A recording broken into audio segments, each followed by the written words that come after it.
그 다음에 이 모든 업무를 가능하게 해주는 것들이 설계부터 하자. 설계 재밌더라. 여기 설계 보면서 깜짝 놀랐습니다. 조합마다 오면 그 조합의 특징이 있어서 제가 그때마다 감동을 받습니다. 근데 가장 최근에 제가 지금도 설명을 하다 조합을 돌아다니다 보면 제가 알다시피 하도 똑같은 것들이라서 사전에 공부를 안 하고 가요. 그냥 가서 계약서 출력해 주세요. 그 자리에서 보고 설명하면 되거든요. 그런데 어제 그제 저녁에 제가 늦게까지 잠실 5단지 서울에 큰 답니다. 잠실에 5단지 조합원들이 와서 엉터리들이 와서 하는데 거기서 깜짝 놀란 게 있어요. 그러니까 건축물 이게 지금까지 제가 13년 됐어요. 이 짓거리 한 지가. 인생 아주 망쳤는데 이것 때문에 욕이란 욕은 다 먹고 다니면서. 그런데 거기가 그러니까 지금도 제가 보다 보면 새로운 게 보여요. 그러니까 지금 이 시간에도 어디선가 뭐가 만들어지고 있는 것 같아요. 제가 그걸 못 따라가겠어요. 그 속도를. 근데 거기서 봤던 게 뭐냐면 건축 설계를 했는데요. 당연히 설계하잖아요. 소방 설비만 따로 설계를 했더라고요. 소방 설계를 깜짝 놀랐습니다. 이걸 처음 봤거든요. 소방을 따로 한다고? 이거 뭐 하자는 짓거리지? 그래서 아주 옛날에 우리나라 사람들이 뭐 젓가락 기술이 좋다고 뭐 하더니 전체 설계에서 착 소방만 싹 뽑아낸 거예요. 여러분 생각해 보세요. 건물 그리는 놈이 따로 있는데 소방만 그려갖고 합치려고 생각해 보세요. 그 쉬운 작업 아니에요. 건물을 보고 거기다 소방 설비를 집어넣어야 될 거 아니에요. 쉬운 작업이라고 생각하세요? 젓가락 기술이 뛰어나서 우리나라는 가능하긴 할 거예요 아마. 싹 뽑아서 정교하게 거기만 다시 딱 끼워 맞추는 거. 한 놈이 다 하는 게 맞을까요? 그렇게 나눠 찢어 발겨서 나중에 합치는 게 나을까요? 그리고 소방 설계가 포함되지 않은 설계를 보신 적이 혹시 있나요? 없습니다. 전기 배선 도면이 빠진 설계를 보신 적이 있나요? 네? 없어요. 안 가봤지만 뭐 북한이 뭐 나무를 떼니 어쩌니 하니까 거기는 빠질 수도 있. 뭐 아무렴 그러겠어요. 그저 아파트에서 뭐 나무 떼니 어떠니 하는 얘기를 뭐 하던데 거기는 전기를 그럼 안 넣어도 되겠네. 그런 데는 빼도 되겠다. 왜 근데요? 제가 아까 바보가 등급이 있다고 분명히 얘기했습니다. 잠시 제가 그랬어요. 분명히 그날 설명하기를 나한테 너희들이 이제 걸렸으니 내가 다른 데 가서 설명할 때 분명히 잠실 얘기하고 다닌다. 소방설비. 잠실에 약 4천여 명이 바보들이 모여 사는 동네가 있는데 거기는 소방만 아주 정교하게 빼냈더라. 건축설비에서. 건축설비가 있는데 또 소방만 하나 쫙 빼냈어요. 그 이야기를 분명히 할 거다 했는데 오늘 처음 합니다. 이틀밖에 안 됐기 때문에 따끈해요. 그런데 여러분은 뭘 뽑아냈느냐? 잠실 5단지 사람들은 여러분을 만나면 30m 전방에서 거수경례해야 됩니다. 게임이 안 돼요. 여러분은 자, 여러분은 설계를 했습니다. 그런데 2015년 4월에 설계 계약서가 있어요. 그런데 2017년 10월 20일 날 기계 전기 소방 통신을 용역에서 뽑아냅니다. 그러면 그 전에는 기계도 없고 시멘트만 그냥 거푸집만 여러분이 설계했는지 잘 모르겠어요. 전기 소방 통신 내진 설계 6억 6천입니다. 물론 다른 게 약간 있어요. 연안오염 총량제 사정 경관 심의 문화재 지표사 뭐 이상한 거 있어요 뭐.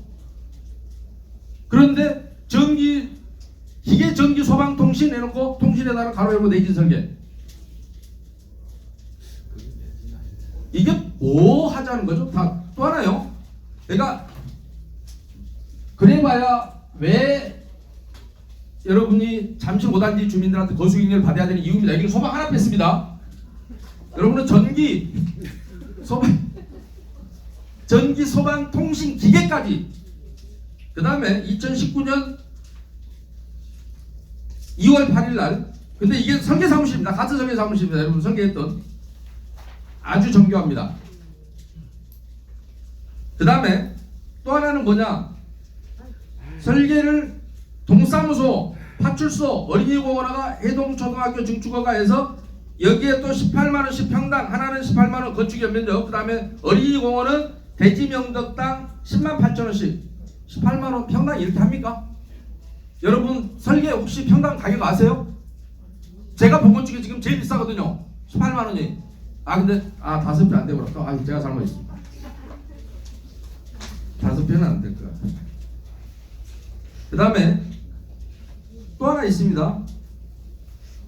또 여기서 또 2020년 1월 22일 날 공원조성계획 가로수심이 사업지역 내 1조 침해 여부 세대별 분석 해갖고 7,700만 원짜리 하나 있고요. 또한 설계적입니다.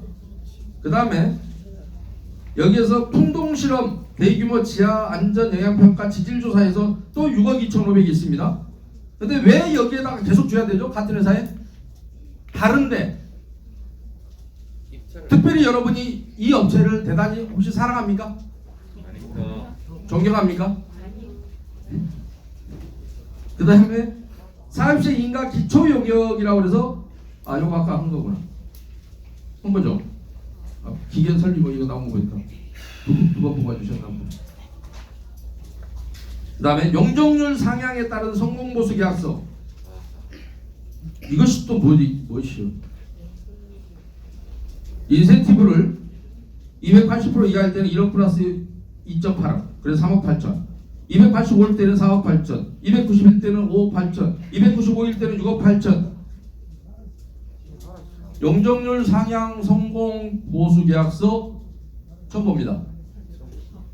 자, 용적률이 높아지면 설계 사무실에서 용적률이라는 건 무조건 높이는 게 아니라 원래 정비구역 고시할 때 허용된 용적률이 있어요. 그 범위 내에서 하는 거예요. 그렇죠? 그러면 용적률을 높이기 위한 것은 자기 능력이 아니라 정부가 지정 고시한 그 범위 내에서 배치를 하다 보면 최대한 높아질 거 아니에요. 용적률이 높아지면 거기에 따르는 설계비가 따로 따라가죠. 아니, 용적률이 200%였다가 220 됐다 그러면 20만큼의 설계비를 더 받아가는 거잖아요. 근데 그런 거 말고 또 성공보수를 받아가나요? 나 이런 걸 처음 봤어요. 아니, 아직까지 제가 100개도 넘는 조합을 봤는데 처음 봐서 그냥 물어보는 거예요. 큰절 받아야 돼. 그러니까 그래서 여러분들이 그래서 내 알로 다 숙여 그러면 여러분들이 이게 싹 올라가는 겁니다. 큰절 받아야 돼. 내 알로 다 수그리. 그런데 자, 여러분들의 정비 사업을 관리해 주는 데가 어디입니까? 설계. 제가 이 설명을 하고요. 아까 설계를 자료로 두고 갈게요. 나중에 돌려보세요. 국토교통부 장관이 고시하는 건축물의 설계도서 작성 기준이라는 게 있습니다. 여기에 의해서 설계를 하는 겁니다.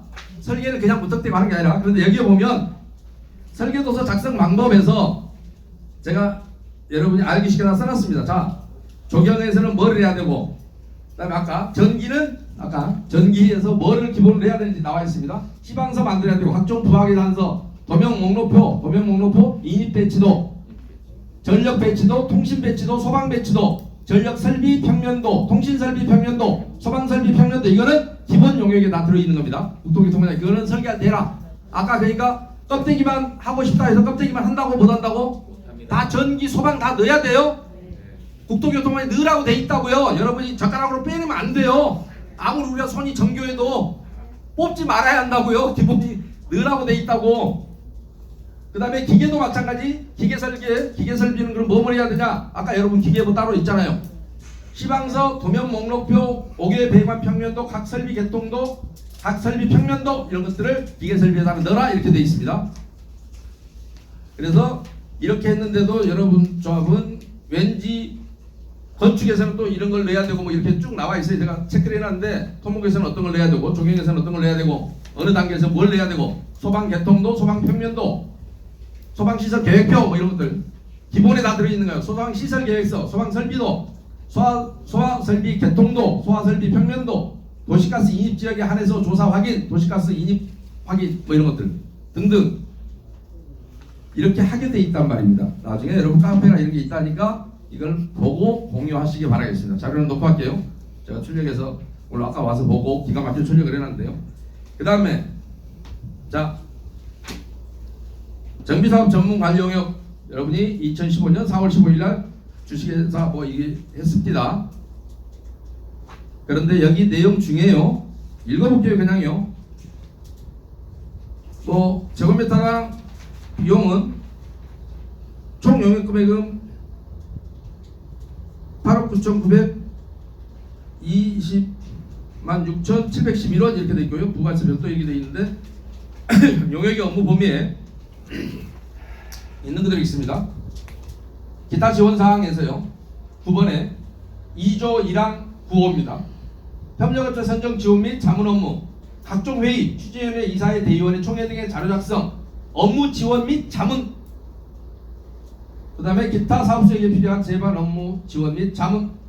총회를 지원이란 말이 무슨 말이죠? 이 돈 속에 총회 업무를 지원을 하겠다는 거죠. 그죠? 그런데 정기총회 대행 업무 2018년 1월 16일 하나만 안 봤습니다. 여기에 보면 이게 똑같은 회사라면서요. 전 몰라요. 상호가 다를 때 이 회사가 상호를 바꾼 거라 그러대요. 맞습니까? 그런데 여기에 총회 용역금 지급 방법 2억 5천으로 하고 부가세 별도네요. 총회 아무래도 2억 5천 들어갑니다. 괜찮습니까? 앞에 지원한다고 돼 있잖아요. 자기가 용역비가 있고 지원한다는 얘기는 뭐예요? 그 용역비에 포함되어 있다는 얘기 아니에요? 네. 지원이라는 말이 내가 알고 있는 지원의 뜻과 여러분이 알고 있는 지원이 약간 다른 뜻인가요? 부산과 서울이 사투리가 있어도 지원은 똑같죠? 우리 거민종 교과서로 배웠잖아요. 자, 그 다음에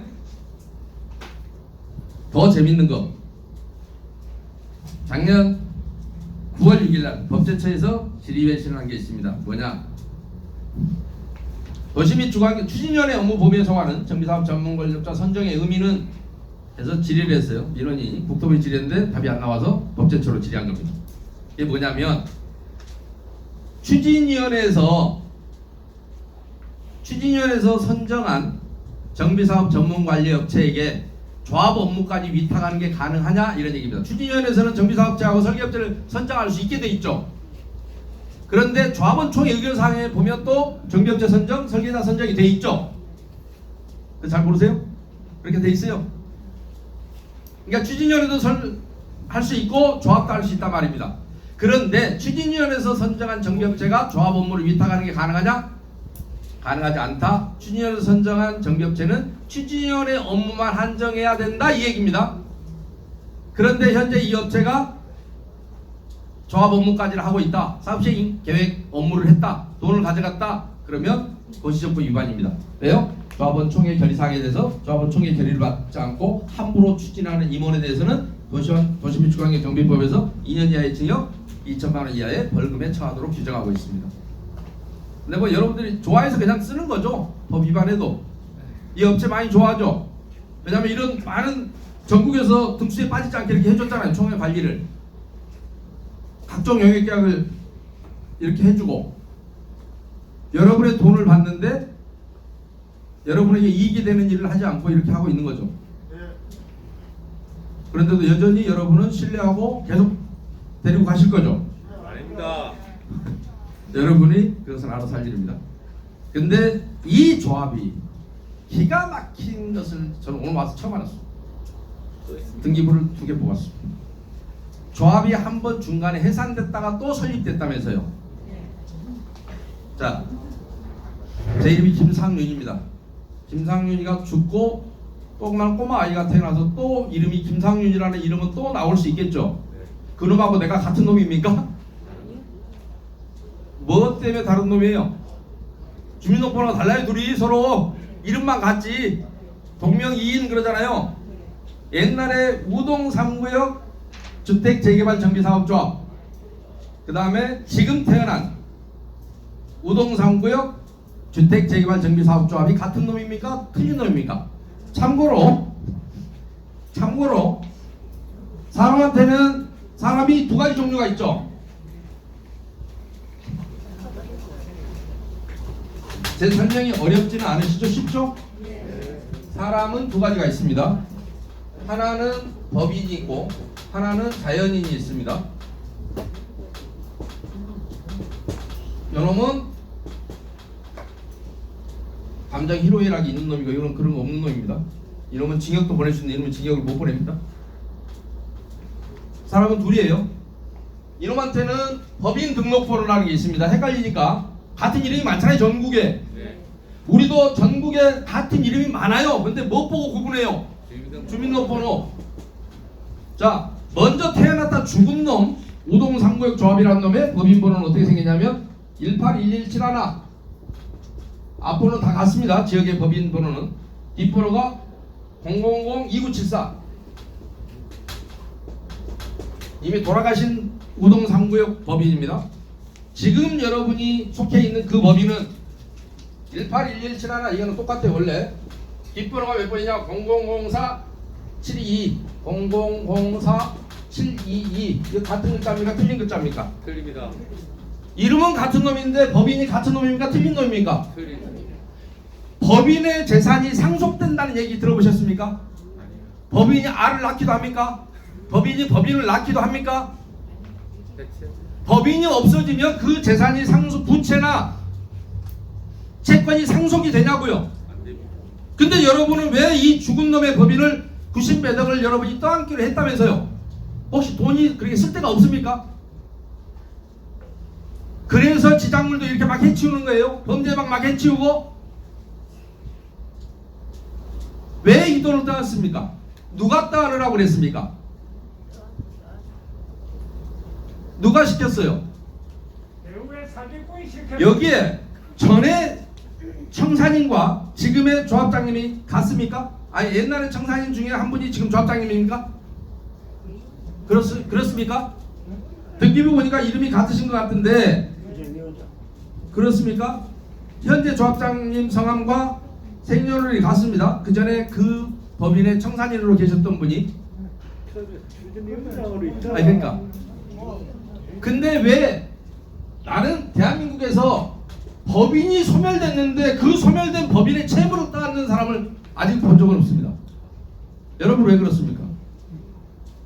개인도 심지어는 돈을 예를 들어서 부모가 돌아가시는데 부채가 너무 많다 그러면 상속을 포기해야죠 빨리. 그죠?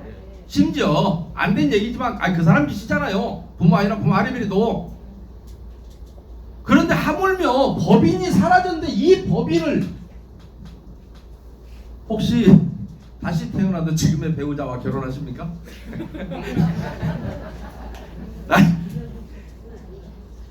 그때는 안 한다 그러고 근데 그 돈도 들어가는 일도 아닌데 왜 안 한다 그러고 이거는 왜 합니까? 왜 죽은 법인 거를 왜 떠났습니까?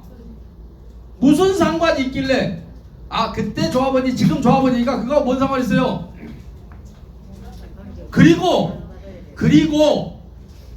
잘 들으셔야 됩니다. 업체에서는 그런 일이 생길까봐 무슨 짓을 하느냐? 개인 보증을 세웁니다. 법인은 죽어버리면 그만이니까. 이때 보증 쓴 사람 거를 왜 여러분이 지금 떠안아야 됩니까? 법인이 사라져서 그 부채를 떠안았다는 얘기를 들어본 적 있습니까? 이름이 같다는 이유로 죽은 법인을 떠안는다고요?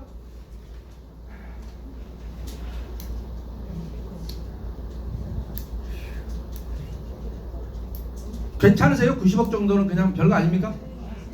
해운대 씀씀이로는 그냥 그 정도는 우선 다른 데 가서 얘기를 좀 해주려고요. 제가 잠실 그리고 제가 잠실 가면 꼭 얘기할까요? 서왕설비 거기는 기계 건축 다 뺐어. 앞으로 거수경에 우동 3구역 만나면 30m 전방에서 거수경. 참으로 깜짝 놀랐습니다. 법인이 흔히 도덕적으로 책임질 필요 없습니다. 법률이라는 것은 법인 이런 놈은 이놈은 감정이라는 게 있습니다. 그죠? 찡그리고 때리면 울고 막 이렇습니다. 근데 이놈은 때리면 때리는 줄 알아요. 찡그리면 찡그리는 줄 알아요. 뭐 때문에 이런 꼴을 따는 거예요? 이 사람들이. 이 법인이 또 똑같은 법인이 왜 얘 거를 떠나는 거예요? 아니 얘는 실체가 없으니까 결국 여러분 거 아니에요. 여러분 거. 여기에 구성원인 여러분 거. 1인당 한 1,000만 원, 평균 한 1,000만 원밖에 안 돼요. 그냥 떠 안으시게 여러분의 앞으로 여러분이 어떻게 청산할지는 후임 임원들이 알아서 하실 일입니다. 그리고 어떤 놈이 제가 오는 거를 제게 모르지만 이 시공사인지 아니면 짐작은 가는 놈들이 있습니다만은 또 하나만 여러분이 저는 오늘 와서 본 거예요. 눈썰미 여러분이 조금 여러분 재산이니까요. 약간만 관심 갖고 좀 봐보십시오. 저처럼 저도 뭐 처음부터 그렇게 된 게 아니라 자 여러분 조합이 얼마나 질서가 없냐. 그리고 여러분들은 무조건 뭐를 해도 통과시켜 주냐면 자, 이 두 가지 사례만 놓고 살펴볼게요. 2020년 2월 25일 날 정기총회 책자입니다. 그 다음에 하나는 2020년 11월 20일 날 임시총회 책자입니다. 자, 2월 25일자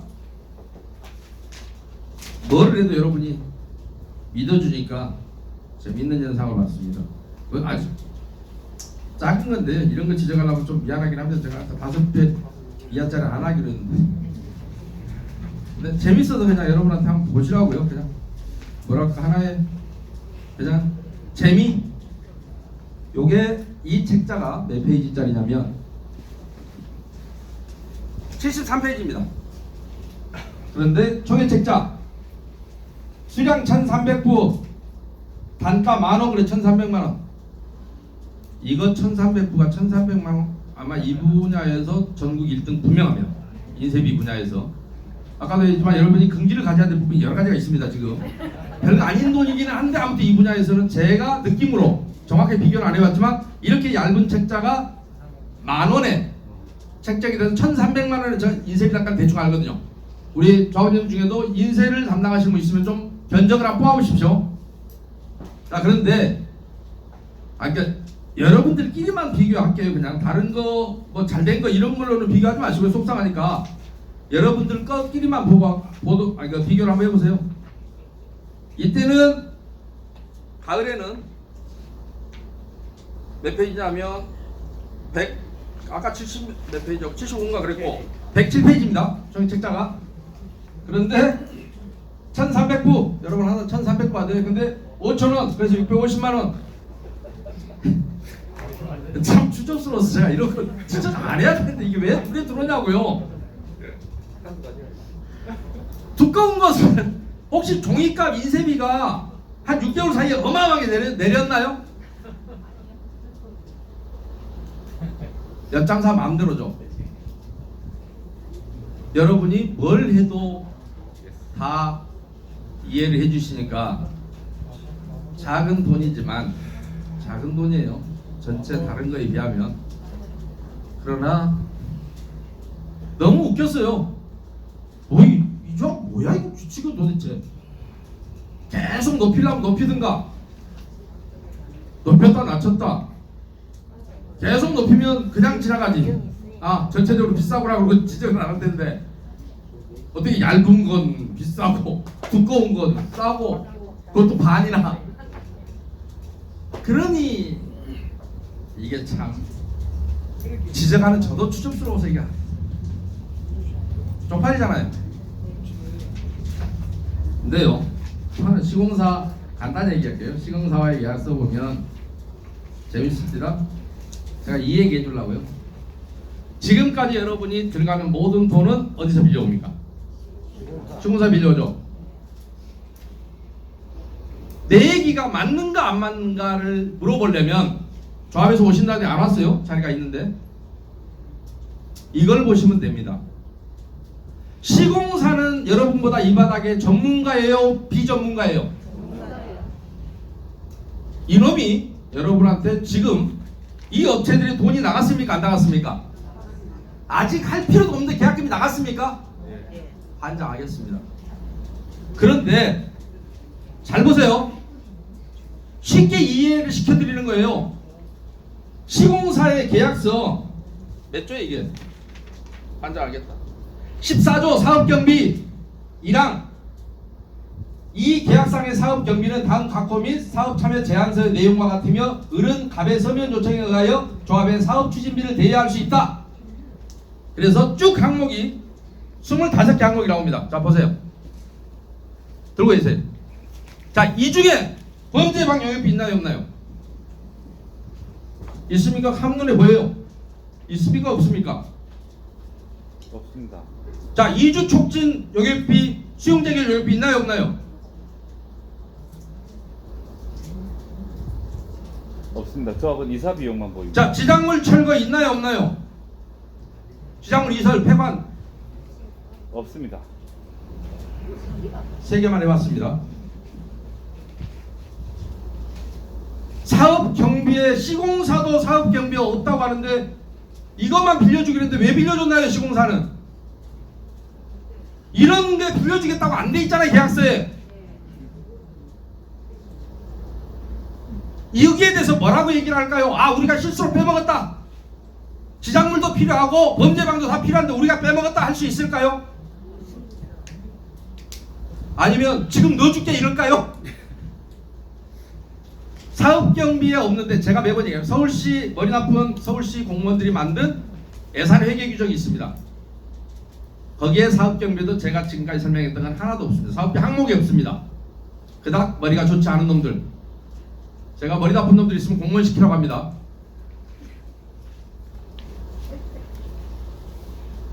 여기에도 없는데 여러분은 집행을 했습니다. 뭐라고 설명해야 할까요? 의문이 들지 않습니까? 필요하면 여기 넣었어야죠. 이 사업이 필요하단다, 내가 빌려줄 거만, 그랬어야 될 거 아니에요. 그래야 안 그래요? 자, 아까 명도 소송도 있었습니다. 300세대 기준으로 뭐 얼마, 뭐 저기 기준으로 얼마 그런데 아까 여러분 명도 소송이 300세대까지 필요해요 안 필요해요?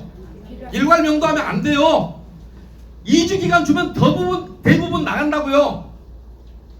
나중에 나가라 해도 안 나가면 형사처벌도 해요, 공익사업법에 의해서. 그러니 나갈 수밖에 없게 돼 있어요. 다만 내가 집을 못 구해서 그러니 조금만 받아라, 이거는 서로 용인을 해야 되잖아요. 2주 기간을 설정한다고요. 그런데 무슨 놈 명도수는 그렇게 많이 잡아놔요. 300세대 기준으로 얼마, 무슨 뭐 150세대 기준으로 얼마. 속상할 때는 둔촌 주공 얘기를 해드릴게요. 서울에 가면 둔촌 주공이 있습니다. 6,300여 세대 됩니다. 조합원이 굉장히 큽니다. 아마 11,000세대 짓습니다. 대한민국이 제일 크죠. 2주 기간 6개월 줬습니다.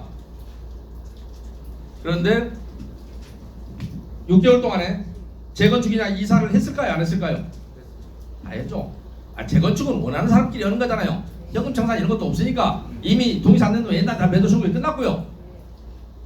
2세대 빼고는 전원 이사했습니다. 그런데 법무법인 2군데를 사서, 이 사람도 거부하는 사람은 아니죠. 타이밍을 못 맞췄겠죠. 6개월 동안 한꺼번에 2,300세 이주하니까. 근데 일괄 명도 소송을 했습니다. 법무법인 2군데서 세대당 150만 원.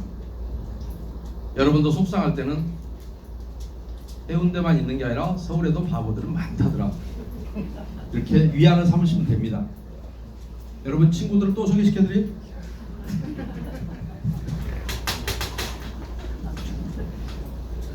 기가 막히진 아니에요. 내가 이사를 하면서 조합에다가는 나를 상대로 소송 좀 해, 그러고 소송비를 부담하고 온 거예요. 논리적으로 보면 그렇잖아요. 여러분도 그렇게 하실 건가요? 소송은 그때 가봐야 알고 지금 계약을 해야 될 필요가 있어요 없어요? 없습니다. 관리 처분 안 끝난 지금 계약에서 뭐 하게요?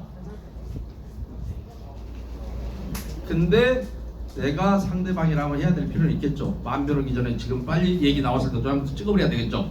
그것은 법무법인 입장이고 여러분 입장에서는 해야 돼요 말아야 돼요? 안 해야 됩니다. 판단을 맡기겠습니다. 자, 그 다음에 시공사가 너희들과 나와의 약정에, 우리 조합과의 약정에 있어서 빌려주기로 한 사업경비 없는데 왜 빌려줘서 이 돈을 나가게 만들었느냐, 이 나쁜 놈들아, 해야 되겠어요 안 해야 되겠어요? 자, 그런데 14조 7항에 보면 더 재밌습니다. 분명히 여러분이 갑이고 시공사는 을이라고 되어 있습니다. 그렇죠? 그런데 여기 보면 가읍은 사업 추진에 필요한 협력업체 선정에 관하여 을에게 복수 업체를 추천받아 경쟁 입찰을 통하여 선정하고 그 비용은 갑이 부담한다. 얘라 이 호구들아 이 얘기입니다. 그죠? 갑이 을에게 추천을 받아서 업체를 선정한대요. 지가 추천해줘서 그러면 이렇게 계약서에도 없는 돈을 빌려줬나요? 그랬나요? 왜 내가 여러분들에게 아까 여러분은 다시 태어나도 지금의 배우자와 사시겠습니까 했냐면 여기에 있는 업체들이 옛날에 죽은 이가 다 거래하던 데들만 대부분 그렇죠? 네. 멋집니다. 의리를 지키려면 그 정도는 지켜줘야죠. 기가 막힐 일입니다. 돈으로 때우셔야 됩니다. 돈으로 때우십시오. 자, 그 다음에요. 자금관리, 시공사 이 부분은 여러분의 비례율에 약 20%의 차이를 미치기 때문에 마지막으로 이 부분은 설명을 드리고 뜻을 내도록 하겠습니다. 도급계약이라고 여러분 되어 있습니다. 그렇죠? 동사 도급가계약서 민법 664조에 도급계약은 동사의 완성을 목적으로 하는 계약입니다. 소위 말하는 뭐 텅키 이런 거예요. 그냥 두리뭉실 전체적으로 맡기는 거. 665조에 대금의 청구 지급 시기는 목적물의 인도와 동시에 대금을 지급한다 이겁니다. 도급계약의 대표적인 형태가 여러분이 차가 빵꾸 나면 가서 돈을 미리 주시나요? 빵꾸 떼어놓으서 해서 빵꾸가 떼어져서 바람 다 들어간 거 보고 주시나요? 바람 다 들어간 거 보고 주시죠. 그게 전형적인 도급계약입니다. 그러면서 주고 받고 하죠. 돈 주고 차 인수받고. 그 전까지는 저놈이 차를 들고 있습니다. 끼도 자기가 들고 있어요. 왜요? 그것이 유치권입니다. 돈 줘야 여러분한테 차를 주는 겁니다.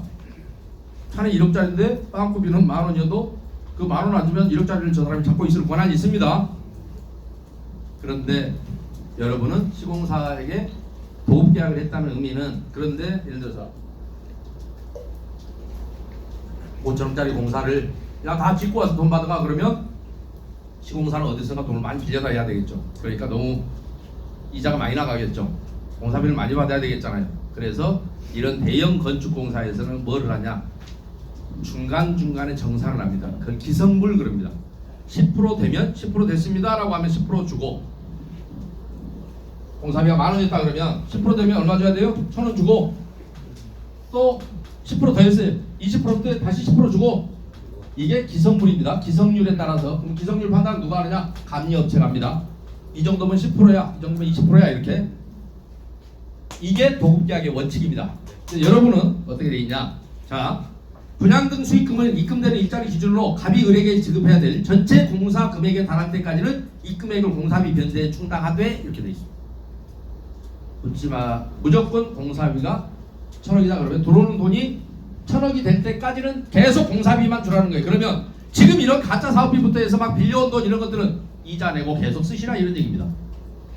여러분 같으면 자 내가 빚을 좀 내서 우선 사업하게 썼습니다. 돈이 들어옵니다. 빚부터 갚으시겠습니까? 내가 줄 돈부터 미리 주시겠습니까? 상식이잖아요. 가계경제 빚부터 갚아야 이자가 안 나가죠. 그래 안 그래요? 근데 왜 그래서 공사비부터 줘서 시공사가 부도나면 누구한테 받아요? 무슨 수로? 여러분은 알게 됩니다. 왜냐? 여러분 돈만 갖다 준 게 아니라 일반 부장자들 것도 다 줘버릴 거거든요. 일반 부장자가 여러분 조합원보다 숫자가 훨씬 많습니다. 그죠? 그들은 여러분을 믿고 계약을 했는데 여러분이 공사도 안 했는데 공사비 전액에 달할 때까지 들어오는 쪽쪽 준다. 왜? 우리는 돈이 많으니까 이자는 내가 길어줄게. 우리가 갖다 쓴 돈은 의리 있게 내가 끝까지 이자 줄 테니까 내 들어온 돈부터 가져가 그냥 네가. 이 계약입니다. 이런 계약을 도급이라고 하지 않습니다. 성급 계약이라고 합니다. 돈을 미리 주는 계약입니다.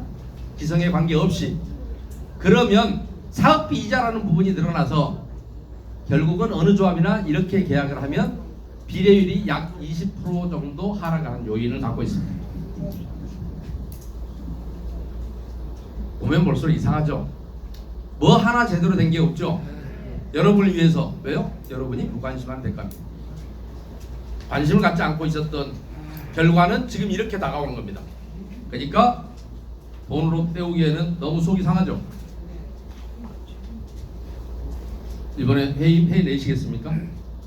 네. 그런가 하면 아까도 제가 서두에 말씀드린 것처럼 새로운 임원은 반드시 이 약속을 오늘 제가 여러분에게 지적해드린 이 약속을 시정하는 분을 새로운 임원으로 뽑으셔야 한다는 말씀을 드립니다.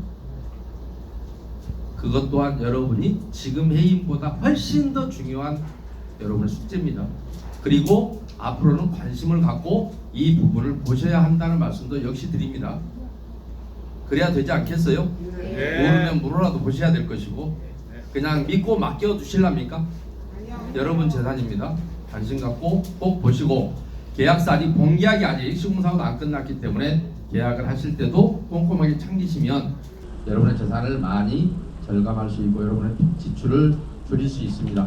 지금 아직 이게 끝난 게 아니라 이제 시작입니다. 그렇죠? 아직 대부분은 계약금이 나간 정도에 불과하다면 이는 그 책임 있는 사람들에게 손해배상을 청구하는 것만으로도 이 정도는 건져낼 수도 있을 수도 있습니다.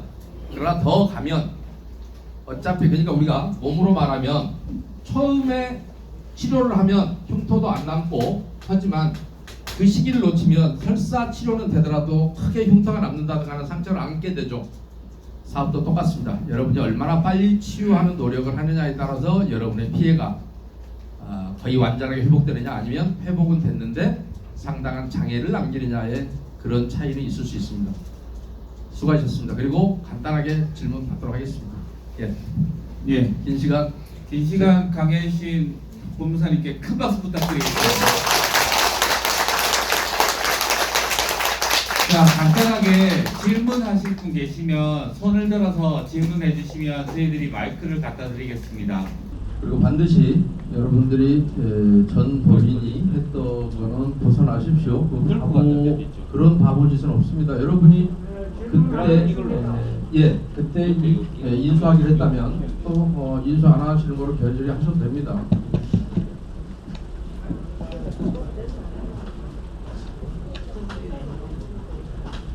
네, 말씀하십시오.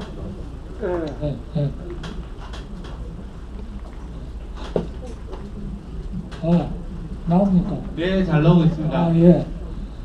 저는 우동 3구역의 조합원 김병규입니다. 다름이 아니고 지작물 철거가 도시가스, 전기, 수도, 전화 이 4개로 알고 있는데 그게 맞습니까? 네, 그렇습니다. 그렇습니까? 전화가 아니라 그냥 통신사 그러면은 인터넷서도 있을 것이고. 예, 그러면 우리 조합 우동 3구역 조합 정관한 제36조 2항에 보면 사업 승인이 나면 사업 승인서 사본하고 면적하고 일건의 서류를 만들어가 도시가스 관리자, 수도 관리자, 전화, 전기 관리자에게 우리가 앞으로 언제쯤 이렇게 사업 승인이 났으니 이걸 어떻게 하면 좋습니까? 하고 서류를 보내가 거기서 돈을 내라든지 공구로 한다든지 어느 업체로 한다든지 그걸 받게 되겠습니다. 분명히 정관항 36조 2항 3항에 있습니다. 그런데 이거를 지작물 철거를 45개 해놨습니다. 맞지요? 맞습니다. 아까 설명드렸던 부분입니다. 예.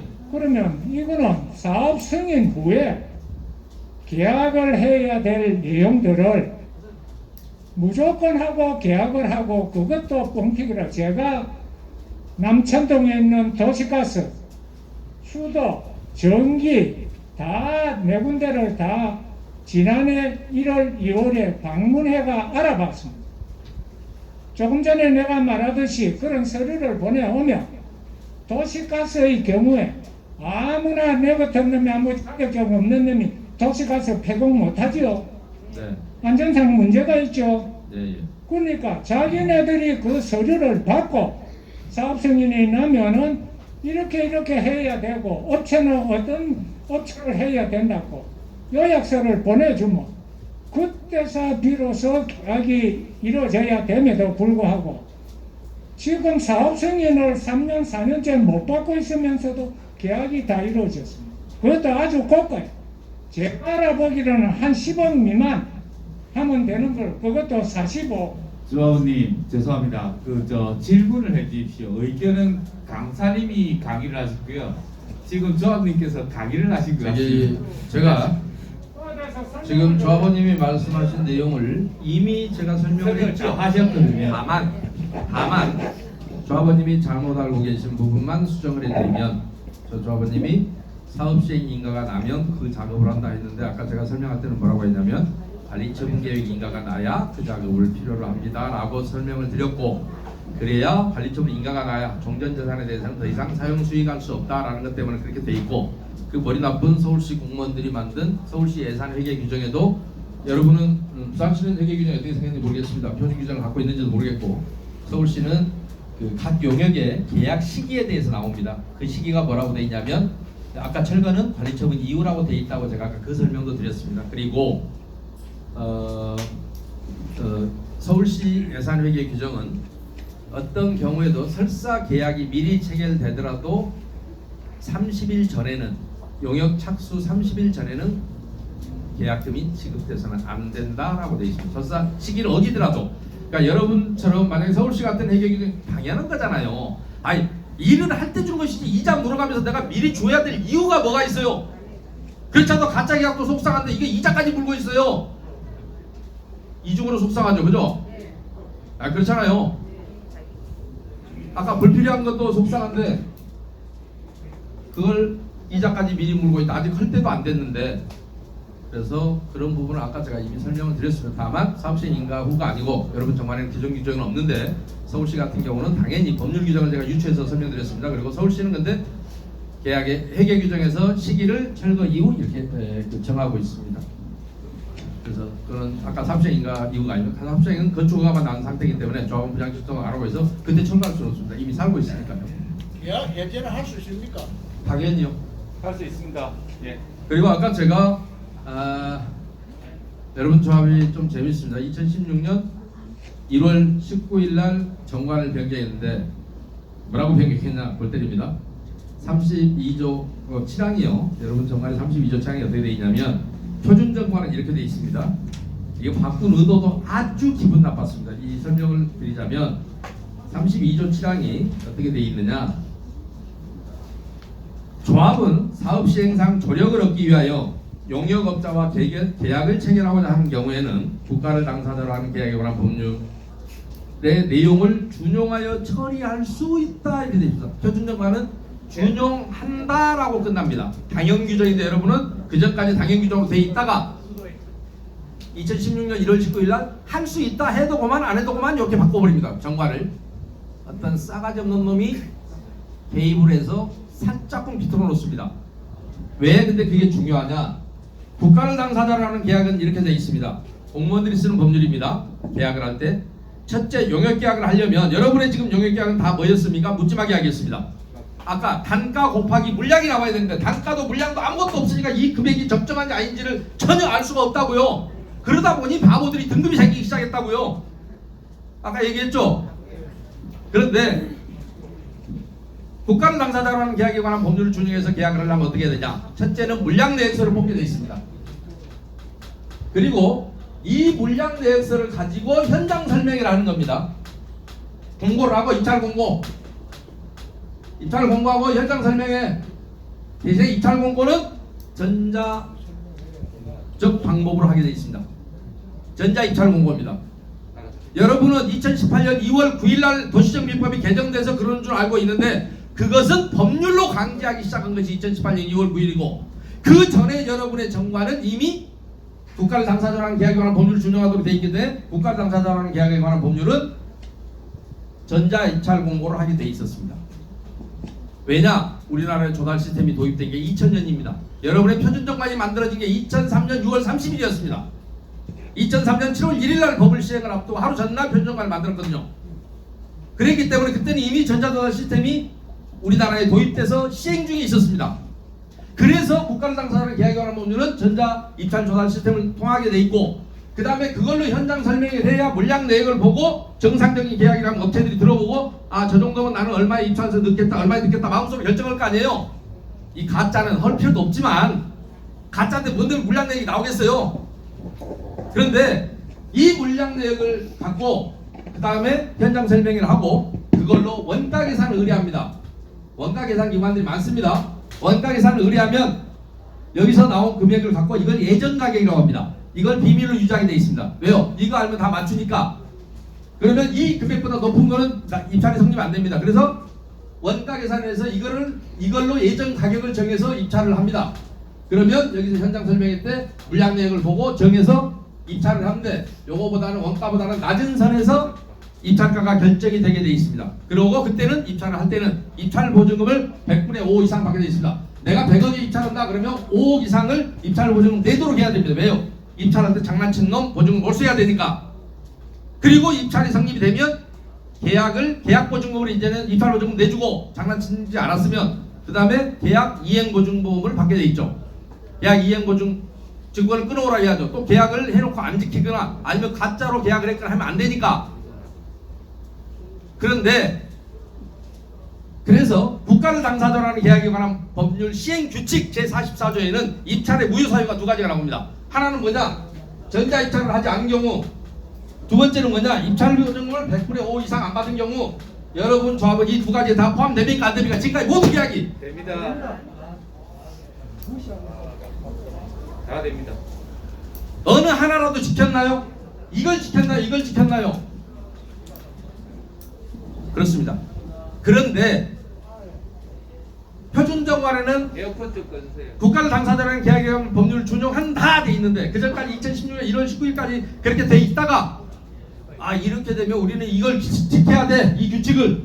그러니까 할 수 있다로 바꿔버립니다. 할 수 있다 해도 그만 안 해도 그만인 걸로. 이런 싸가지. 그죠? 어떤 선수가 붙어서. 여러분은 근데 그 말이 무슨 말인지도 모르면 어물쩍 넘어가셨을 겁니다. 주의를 기울이지. 보통 사람의 상식으로 알기가 쉽지 않거든요. 그렇죠? 그러나 누군가는 그런 싸가지 없는 작업을 미리 해놨더라 이런 얘기입니다. 네. 질문 받겠습니다. 아까 여기 순서를 먼저. 강사님의 오늘 훌륭하신 그 강의를 저희들은 굉장히 뜻깊게 감명 깊게 들었습니다. 사실 우리 일반인들은 이런 돌아가는 사항을 사실 모릅니다. 저도 오늘 많은 것을 깨달았는데 오늘 강의하신 그 내용을 100% 저희들이 받아들이기는 사실 힘듭니다. 50%만 받아들이도 저는 큰 공부를 했다고 생각을 하고 앞으로 저희 조합들도 조합인들이 철저히 좀 더 뭔가는 내 자산을 내가 지켜야 되겠다는 그런 개념으로 공부를 좀 하고 여기에 신경을 많이 써야 되겠다는 그런 생각을 다시 한번 하게끔 합니다. 정말 감사합니다. 예. 그리고 여러분이 제가 그 얘기를 꼭 합니다. 제가 전제 조건이 있습니다. 제가 여러분한테 설명을 해달라고 부탁을 하는데 제가 항상 깔고 있는 전제 조건이 이겁니다. OS 없애시겠습니까? 물어봅니다. 제 설명이 여러분이 새로운 집행부도 마찬가지입니다. OS 제도로 갖고 가는 한 여러분은 앞으로도 계속 바보로 만들기 십상입니다. 그때마다 물어볼 놈도 없고 무조건 OS가 뭐의 약자입니까? 저는 이거라고 생각합니다.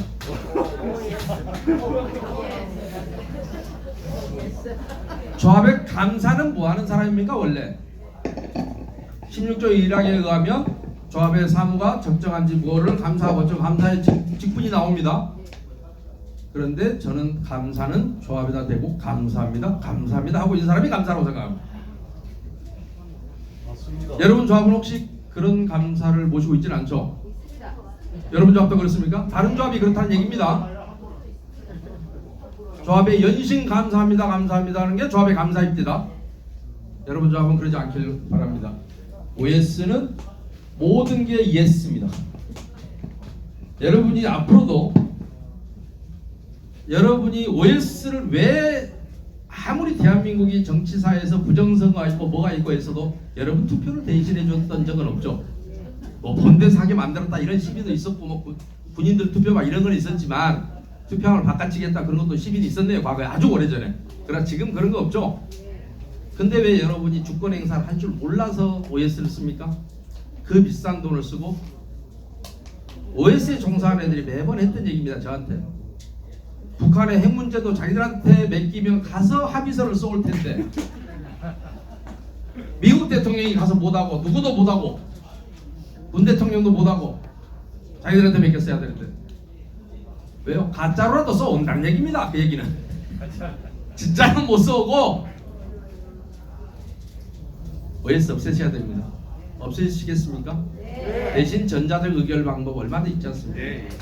제가 그것을 하겠다는 전제하에 제가 설명드립니다. 그래야 여러분에게 이 다음에라도 진실을 여러분이 물어보고자 했을 때 가르쳐주면 여러분이 스스로 이 안건은 나쁘구나, 조합장이 믿었더니 이런 안건을 올렸네 라고 해서 부결을 여러분이 시킬 수 있어야 됩니다. 그렇죠? 물론 새로운 집행부는 그런 일이 없어야 맞을 거고요. 미리 좀 더 연구해서 좋은 안건을 올려야 되겠죠. 여러분이 그런 고민을 안 하도록 하는 게 가장 중요하나 OS가 껴있는 한 할 수가 없습니다.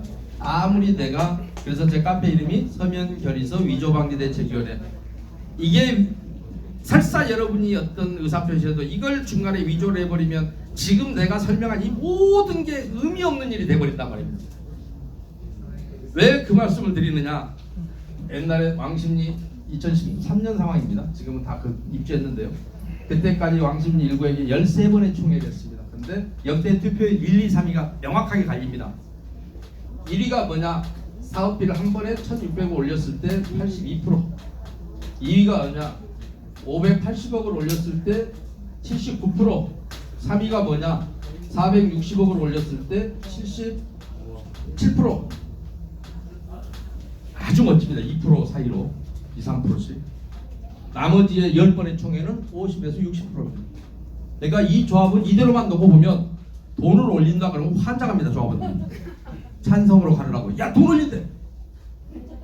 더구나 조금 올릴 때는 별 관심이 없어요. 이렇게 이만큼 올려서 이번에는 나도 가야 되겠다. 500억을 넘게 올려. 근데 한꺼번에 1,600억 다 올리니까 이번에는 정말 마음에 드네. 82%. 이게 가능한 일입니까? 이게 OS의 실체입니다. 없애셔야 됩니다. 재건축, 재개발 주권을 여러분 스스로 행사하십시오. 예, 다음 분 받겠습니다. 반갑습니다. 조합원 공태섭입니다. 질문하기 전에 제가 오늘 너무 좋은 이야기 듣고 이 자리를 마련해 주신 우리 집행부, 우리 바제모 집행부께 박수 한번 보내드리고 싶습니다.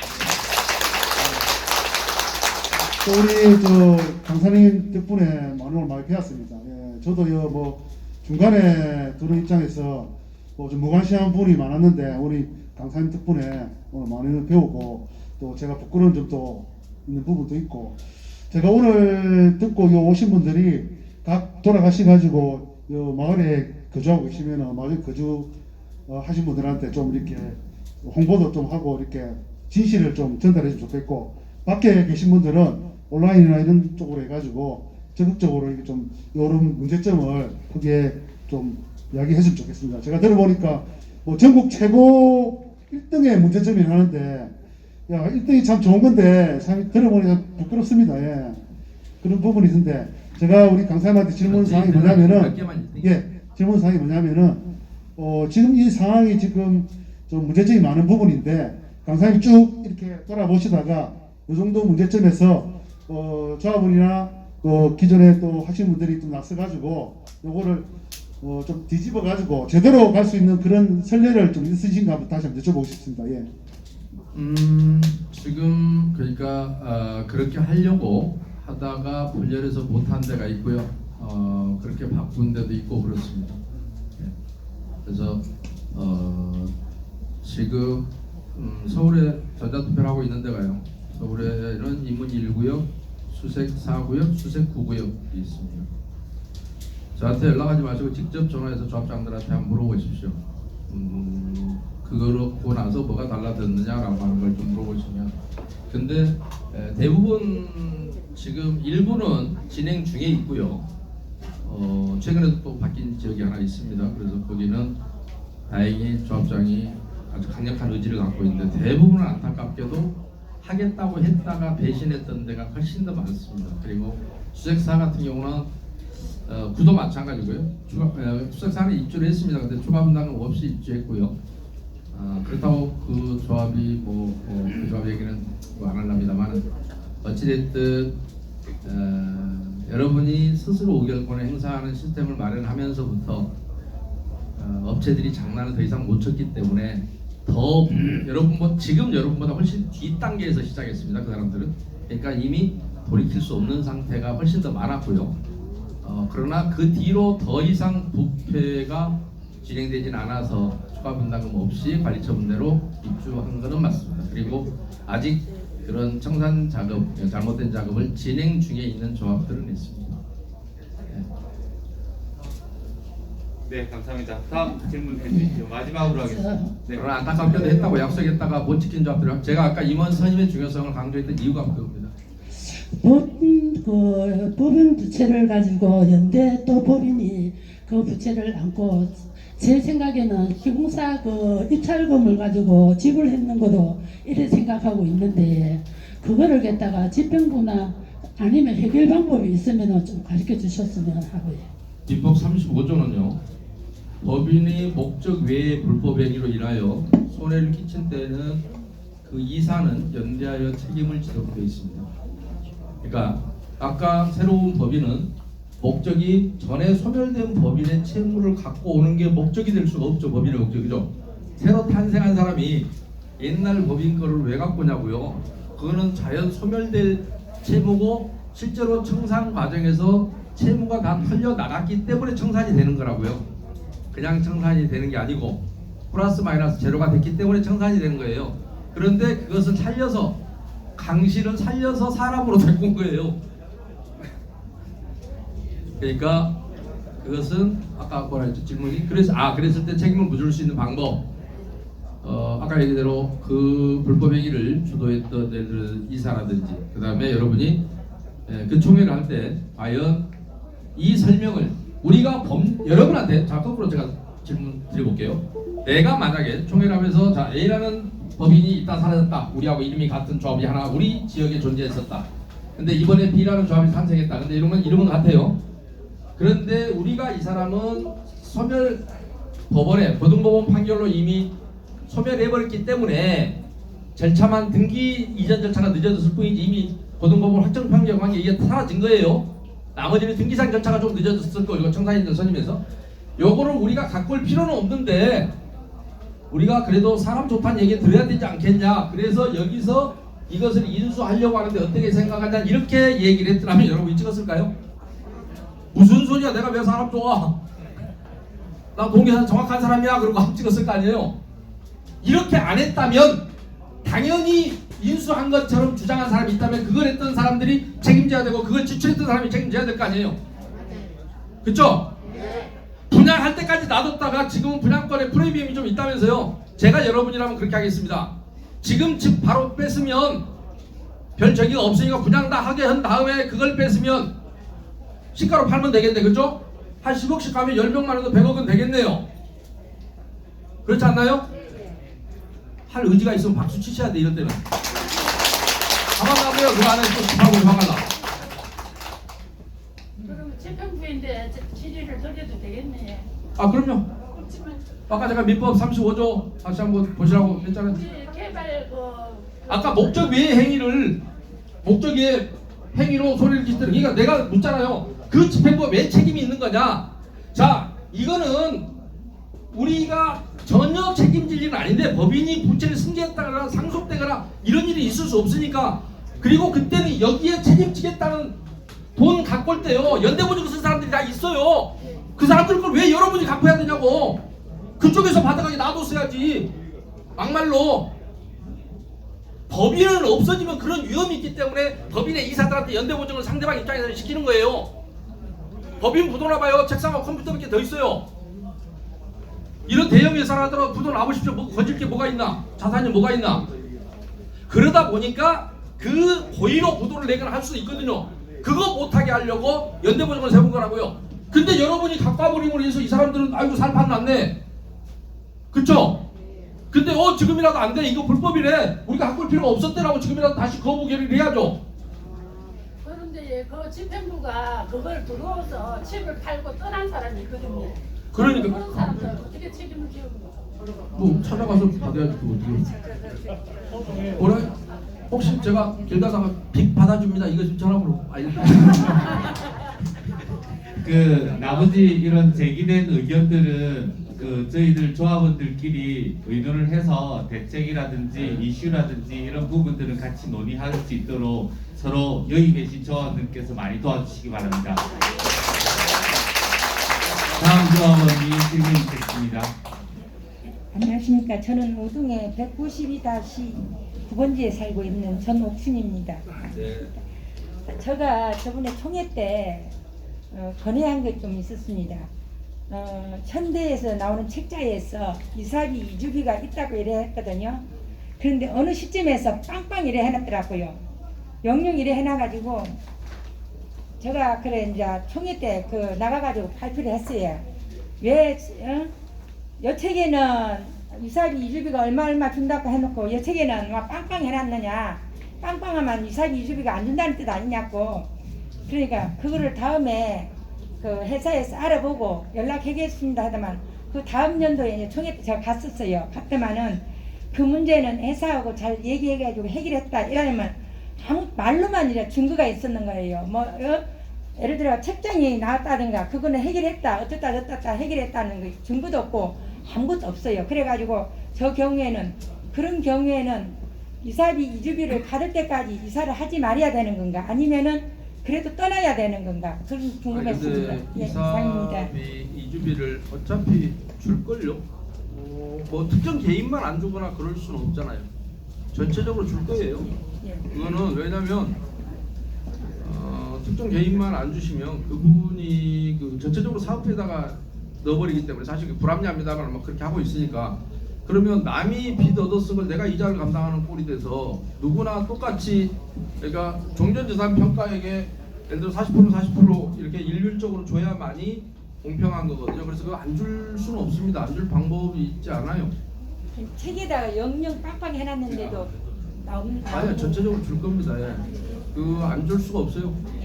더구나 다른 사람 주는데 나는 안 준다 말이 안 되잖아요. 그런 일은 안 생길 거예요. 예, 그런 질문은 제가 받아본 적도 없고 그런 사례가 없고 그래요. 줄 겁니다. 네, 감사합니다. 마지막으로 질문 있으신 분 질문해 주세요. 예, 저는 마이크 없이 하겠습니다. 450번지 사는 질문입니다. 다름이 아니고 저는 절차상의 문제를 드리겠습니다. 20일과 21일. 20일은 조합식에서는 임시총회, 그 다음에 21일은 과제모에서 임시총회가 이루어질 겁니다. 그렇다면 저희들이 행사를 하려면 20일의 총회에서는 보내었던 책자에 의해서 OMR 치트식 카드가 있더라고요.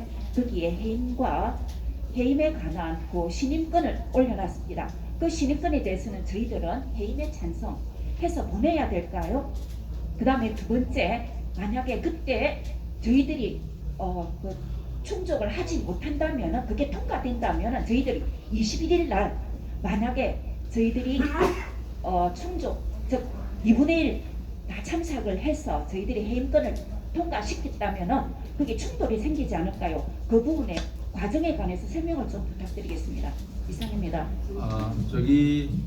제가 잠깐 봤는데 20일 날은 무슨 재신임의 건인가 뭐 있죠. 신임의 건이고 21일 날 조계자는 재신임은 아무 의미 없는 짓거리예요.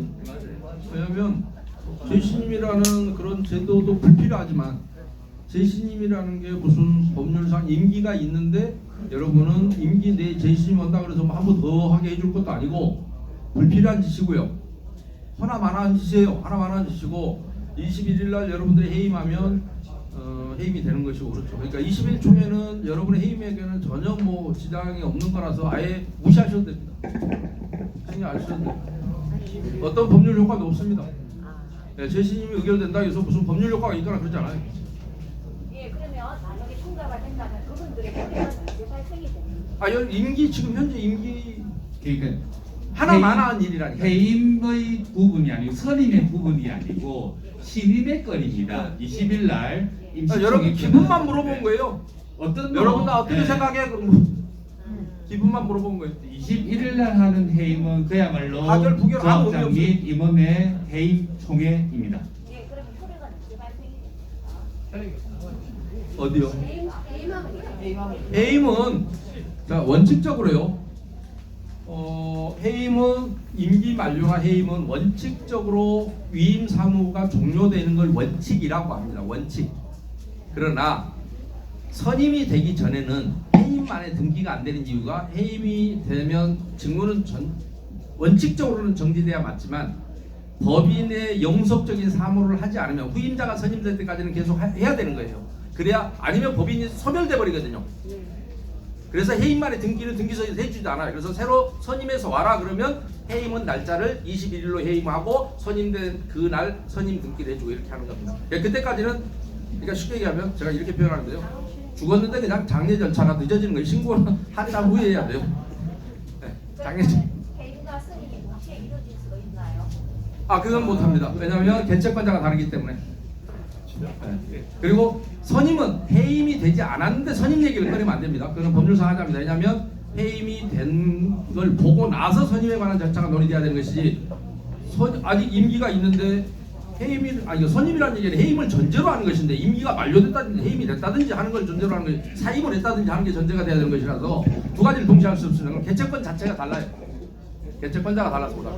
예, 관련된 사항은 다데모에서 공식 홈페이지를 통하든지 저희들 카톡에 저희들 알려드리도록 하겠습니다. 여러분들의 열정과 열기가 지금 느끼고 있는 것 같지 않습니까? 이렇게 저희들 조합원들끼리 서로 뭉쳐서 같은 마음, 같은 뜻으로 뭉친다면 우리 우삼동 전국 꼴찌할 수 있겠다, 그죠? 지금 1등인데. 예, 알겠습니다. 마지막 질문 있었습니까? 네. 질문 받겠습니다. 아까 전에 조금 말씀드렸던 청산 관련돼서 조금 여쭤보려고요. 기본적으로 앞전에 있던 엎어진 법인에 대한 부채는 앞전 집행보증, 즉 연대보증을 쓴 사람들이 지는 것이 맞다라는 게 원칙적이라는 얘기가 많으시나요? 네. 개인 입보를 했기 때문에요. 그런 사태 때문에 입보를 시키는 거라니까요. 연대보증을 시키는 거예요. 시공사 입장에서는. 상대방 입장에서는요. 근데 이 돈을 갖다가 그 죽은 사람을 위해서 갚아야 될 이유가 없어요. 깜짝 놀랐습니다. 이런 조합도 있구나. 예. 주말 토요일 소중한 시간 내주셔서 감사합니다. 일단 우선 강연하신 우리 범선님께 큰 박수 부탁드립니다. 제가 마지막 인사드리겠습니다. 11월 21일 토요일은 우동 3구역 주택재개발 정비사업조합이 새로 태어나는 날입니다. 해임동의서 제출과 직접 참여로 우리들의 재산, 우리들의 터전을 바르고 깨끗하게 지켜나도록 합시다. 우리 모두가 다데모입니다. 바쁘신 가운데 직접 참여해주셔서 대단히 감사합니다. 안녕히 가십시오.